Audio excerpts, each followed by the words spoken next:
consecrate them in the truth. Years ago, at Bahanga, we were discussing the question of conversion. Our evangelical friends were all out to make sure that all those around them were brought to the Saviour, and that in itself was a good and noble incentive. But then we, who were coming over from that background to the church, were discussing another issue. Was it better to come over or to remain? And a person who had just been received into the church did say this: it is better that they come over, for the mind needs the truth.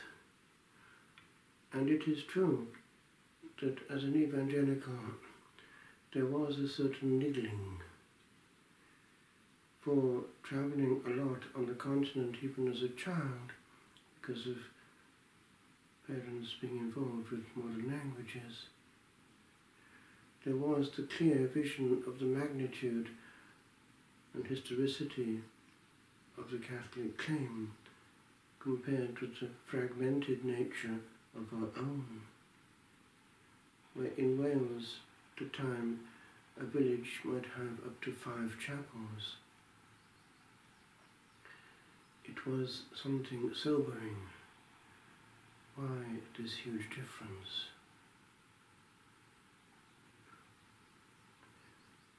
The truth is serene.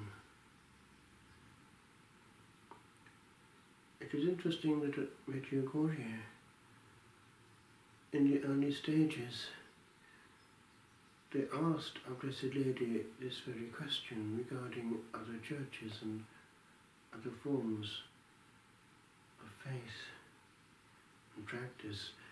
And Our Lady apparently answered to the effect that the Lord does lead all his children as a king leads his army.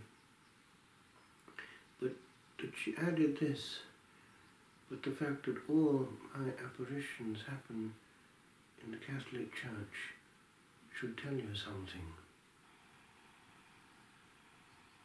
And indeed, as a Baptist, it became clear when reading things that this was a big difference. All the saints, in the lives of the saints, in those volumes of Buckler in the Central Library, had one thing in common. They all saw the same truth. It was presumed. They were operating within those parameters.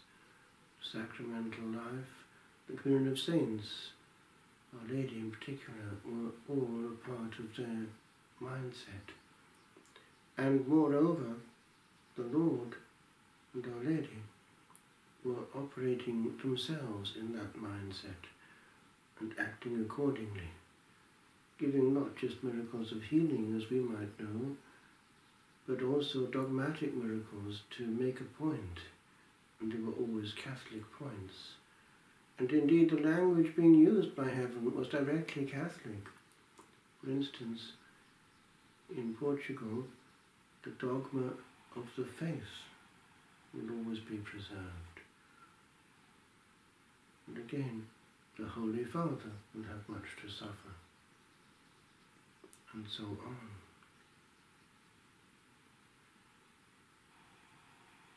In the very year that Adam Scott, whom I did huge amounts of research in Rome, died, there the Lord was acting at Bolsena,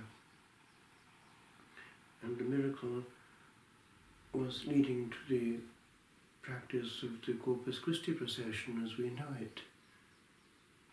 This was all matter for thought. How could one remain in a half-truth when the truth was becoming loud and clear? And indeed, for Newman, it ceased to be at one point a mental exploration and juggling game with logic. It became quite different in essence. It became this cosmic question: can I remain where I am and be saved? Lead, kindly light. And so it is that all over the planet, every Christian who in baptism and faith has been born again to a new life must always want the fullness of truth, and to, in bad faith, push away any further light is to place that soul in jeopardy, at least with regard to intimacy with the Alpha and the Omega, who wants to be himself the teacher of the soul. So there has to be a certain distancing sometimes from the immediate culture, and certainly from the world. The Lord does not pray they be taken out of the world, they be uncontaminated. And that must be our case, for we carry our monastery around us to protect our soul, and we do not have to have immediate contact to all that is coming at us from outside, either from men or from machines. For to hear the still small voice, we too must be very still. Lead kindly light amid the encircling gloom, lead thou me home. The night is dark and I am far from home. Lead thou me home. Keep thou my feet, I do not ask to see the distant scene, one step enough for me. I was not ever thus, nor prayed that thou shouldst lead me home. I long to choose and see my path, but now lead thou me home.